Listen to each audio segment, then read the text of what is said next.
Does this sound familiar? You're trying to break into a new segment of your target audience. Maybe it's a whole new industry for your company. And no matter what you do, your prospects just do not convert as much as you would like them to. Well, that is what happened to me in an industry that I tried to break into until I did one thing that I always tell my clients to do.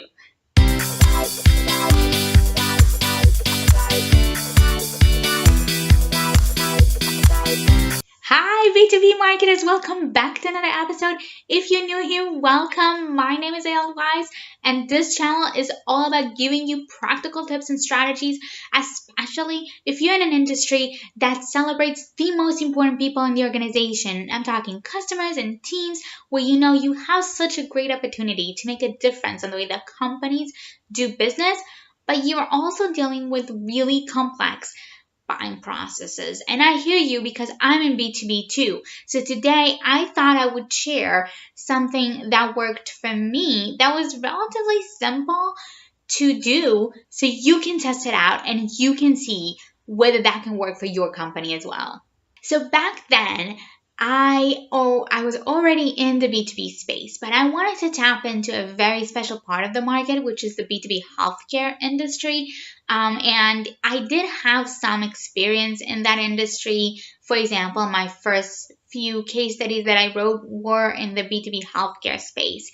So I wanted more than that, but it was a little bit challenging to fully break in. And so what I did is I kind of walked in through the back door, which means I wrote for companies that serve multiple industries, including healthcare.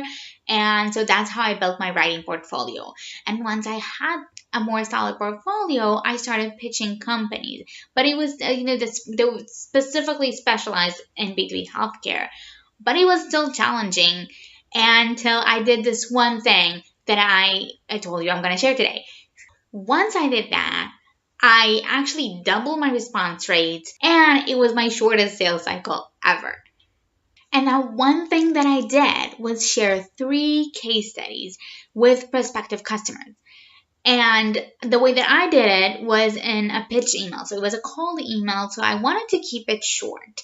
And that meant I didn't have a lot of space to go into the details of each success story. So what I did is I just shared the results.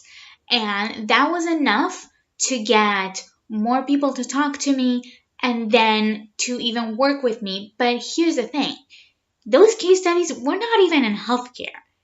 Now, obviously, if you do have case studies in the industry that you're targeting or that sector of the population of your audience, then definitely highlight those case studies, because then you're not dealing with the question and they're not dealing with the question of, okay, it worked for them, but will it work for me?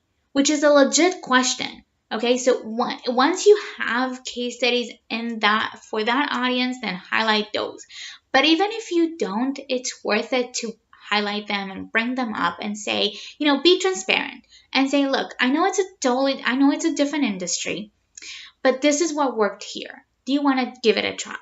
And the thing is that, that really highlights you and helps you stand out of the crowd as somebody that cares and somebody that drives results for your audience. You're not just another Salesforce partner or customer success consultant.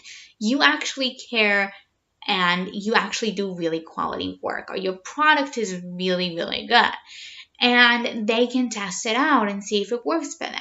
And if it does work for them, maybe they can be your next case study so that next time that you pitch somebody in this field, you can have it be more personalized. Of course, bringing up case studies is not just for pitch emails.